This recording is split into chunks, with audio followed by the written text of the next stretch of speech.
ఓం నమ శివాయ. నమో కాళభైరవాయ నమ. నమో రాజశ్యామలాదేవి నమ.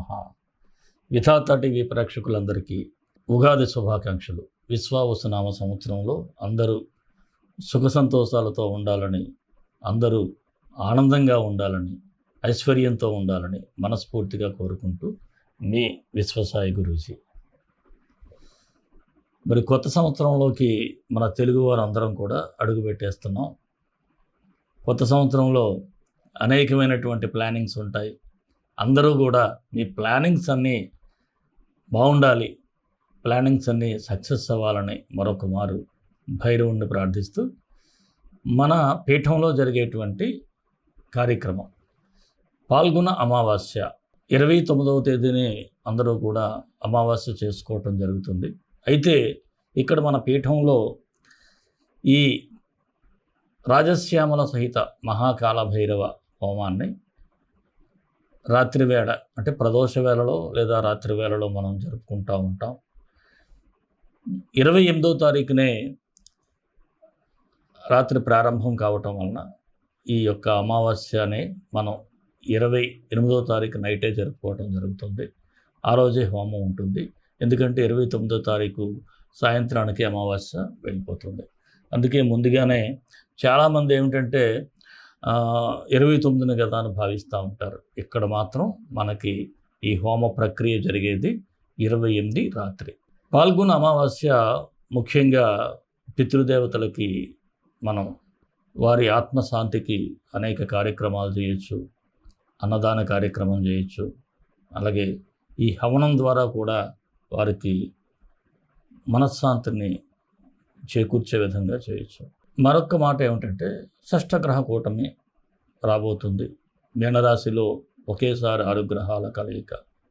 దీనివలన కొంత ఇబ్బందులు అయితే ఎదురవుతాయని చెప్పేసి పెద్దవారు చెప్తూ ఉంటారు. వాటి నుంచి కూడా మనం బయటపడాలి అంటే మరి కాలుడు కదా, కాలభైరవుడు, వారిని మనం వేడుకుంటే, వారి యొక్క కార్యక్రమంలో మనం పాల్గొంటే తప్పకుండా రక్షింపబడతాం. మనం ఎటువంటి గ్రహాలకి భయపడాల్సినటువంటి అవసరం లేదు. అలాగే మరి మన హోమం తర్వాత అన్నప్రసాద సేవ ఉంటుంది. ఇవన్నీ మీకు తెలిసినవే.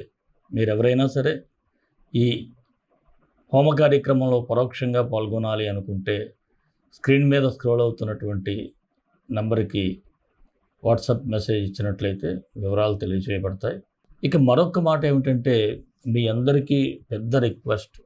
నేను ఎంతో కాలంగా రాశిఫలాలు చేస్తున్నాను. మన ఛానల్ ఫాలో అయ్యి చాలామంది ఫలితాలు కూడా పొందిన వారు ఉన్నారు, మన రెమెడీస్ ద్వారా కూడా. అయితే నా రిక్వెస్ట్ ఏమిటి అంటే, మనం ఎంతో ఇష్టపడేటువంటి కాలభైరవుడు, ఆయన యొక్క మందిర నిర్మాణం చేయాలనేది నా ప్రధానమైనటువంటి సంకల్పం. ఇక్కడ అద్భుతంగా రాజశ్యామలాదేవిని, స్వర్ణాకర్షణ కాలభైరవుణ్ణి, అలాగే మానసాదేవిని, స్ఫటికలింగేశ్వరుణ్ణి, కాళభైరవుణ్ణి, భైరవీమాతని, సంకటహర గణపతిని కూడా మనం ఏర్పాటు చేసుకోబోతున్నాం. ఈ ఆలయంలో మన స్లాబ్ కూడా వేయడం జరిగింది. ఆల్రెడీ జైపూర్లో పాలరాతి విగ్రహాలు కూడా తయారైపోయాయి. April 1st week or 2nd వీక్లో అక్కడికి నేను వెళ్ళటం కూడా జరుగుతుంది. వెళ్తాను జైపూర్ ఆ విగ్రహాలని తీసుకురావటం కోసం, అది ఎలా ఉన్నాయో ఫైనల్గా చూడటం కోసం.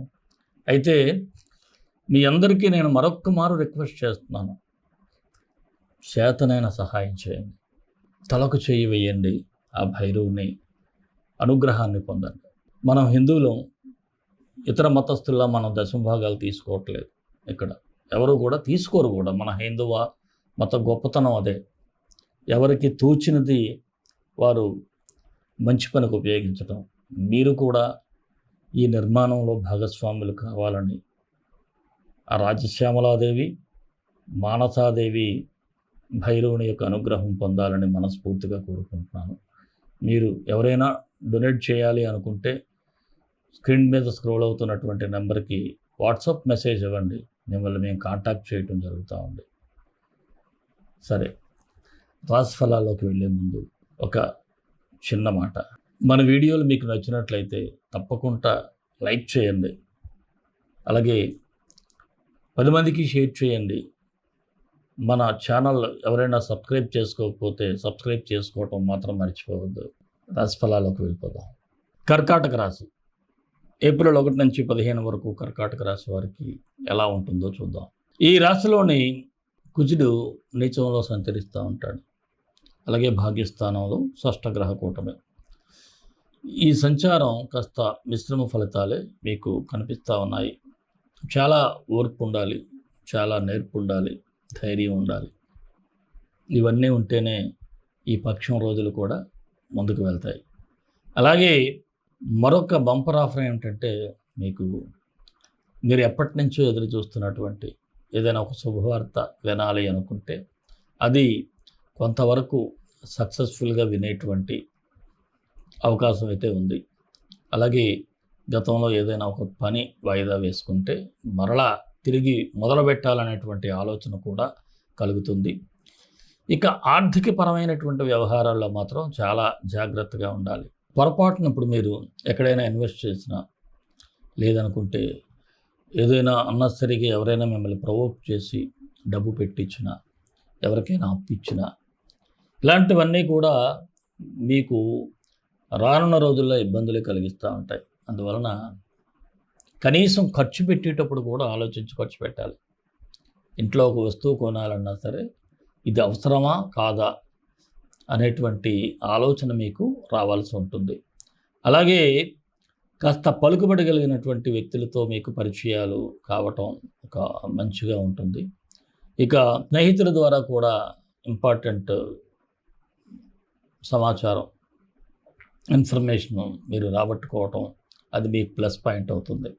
ఇక దూర ప్రయాణాలు చేసేటప్పుడు మాత్రం చాలా జాగ్రత్తగా ఉండాలి. ముఖ్యంగా లగేజ్ ఇలాంటివి వస్తువులు, ఏదైనా ఆభరణాలు తీసుకెళ్ళినా చాలా కేర్ఫుల్గా ఉండండి.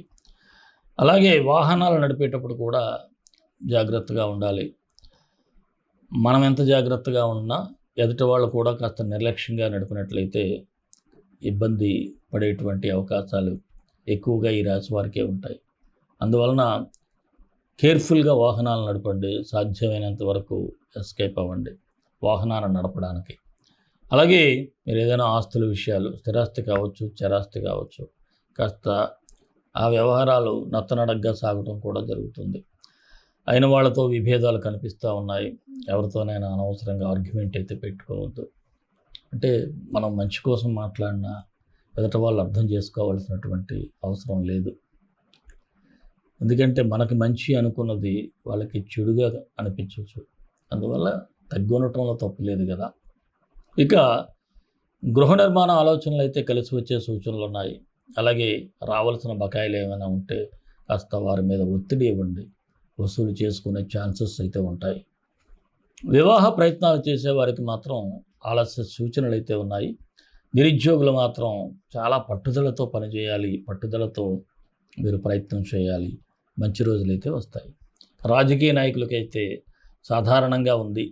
మీ అనుచరుల విషయాల్లో కూడా వారు ప్రజల్లో ఎలా మెలగాలో కూడా కాస్త ఫీడ్బ్యాక్ ఇవ్వండి. లేకపోతే వారు అడదిడ్డంగా ఉన్నట్లయితే దాని రిఫ్లెక్షన్ మీ మీదే ఉంటుంది. అలాగే ఎవరితో పడితే వారితో పెద్ద ఫోటోలు దిగిపోవటం అది కాదు. కాస్త నిదానంగా ఉండండి. ఉద్యోగస్తులకైతే సాధారణంగా ఉంది. చిన్న చిన్న ఆటంకాలు పనుల్లో ఉన్నప్పటికీ కూడా వాటిని ఈజీగా మేనేజ్ చేసుకోగలుగుతారు. అలాగే మీరు ఏదైతే పని చేస్తారో అందులో కాస్త మెలకువలు నేర్చుకునేటువంటి ఆసక్తి అయితే కనిపిస్తారు. వ్యాపారస్తులకు కూడా మధ్యస్థంగా ఉంది. మానసిక ఒత్తిడి అయితే ఎక్కువగా ఉంటుంది. మెల్లమెల్లగా వ్యాపారాన్ని గాడిలో పెట్టడానికి ప్రయత్నం చేయండి. తప్పకుండా సక్సెస్ అవుతారు. నూతన పెట్టుబడులకైతే అనుకూలంగా లేదు. తప్పదు అనుకుంటే వ్యక్తిగత జాతకాన్ని చూపించుకోవాలి. ఇక భాగస్వామ్య వ్యాపారస్తులకైతే పర్వాలేదు. కాకపోతే చిన్నపాటి మిస్అండర్స్టాండింగ్స్ మీ పార్ట్నర్స్ మధ్య వచ్చే సూచనలు ఉన్నాయి. ఆ విషయంలో కాస్త నిదానంగా వ్యవహరించండి. షేర్ మార్కెట్ అయితే అంత అనుకూలంగా కనిపించడం లేదు. చిరు వ్యాపారస్తులకు సాధారణంగా ఉంది. ఆరోగ్య విషయంలో జాగ్రత్తగా ఉండాలి.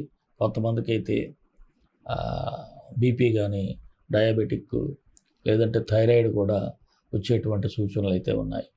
విద్యార్థులు చదువు మీద ఎక్కువగా ఫోకస్ పెడితే మంచి ర్యాంక్స్ వస్తాయి, మంచి మార్క్స్ వస్తాయి, మంచి కళాశాలలో సీట్లు వస్తాయి. అందువలన ఎక్కువగా చదువు మీద ఫోకస్ పెట్టండి. ప్రేమికులకు కూడా సాధారణంగా ఉంది. మరి ఈ రాశి వారికి అనుకూలంగా 1, 3, 7, 12 తేదీలు ఉన్నాయి. 5, 9, 14 తేదీల్లో కాస్త నిదానంగా వ్యవహరిస్తే సరిపోతుంది. కర్కాటక రాశి వారికి మరిన్ని మంచి ఫలితాల కోసం విశ్వగురు సక్సెస్ మంత్రాలు పఠించండి, విజయాలు సాధించండి. ఈ రాశివారు నవగ్రహ మంత్రాన్ని జపిస్తే ఉదయం సాయంత్రం 18 సార్లు బాగుంటుంది. ఆదిత్యాయ చ సోమాయ మంగళాయ బుధాయ చ గురు శుక్ర శనిభ్యశ్చ రాహవే కేతవే నమః. ఈ మంత్రాన్ని పఠిస్తే బాగుంటుంది. డిస్క్రిప్షన్లో ఇస్తాను. మరి మన ఇష్టదైవం కాళభైరవుడు, కాళభైరవ గాయత్రి. కాళకాళాయ విద్మహే కాళాతీతాయ ధీమహి తన్నో కాళభైరవ ప్రచోదయాత్. సర్వే జనా సుఖినో భవంతు, లోక సమస్త సుఖినో భవంతు. దేశం కోసం, ధర్మం కోసం, భారతీయ సంస్కృతి విలువల కోసం పాటుపడదాం. స్వస్తి.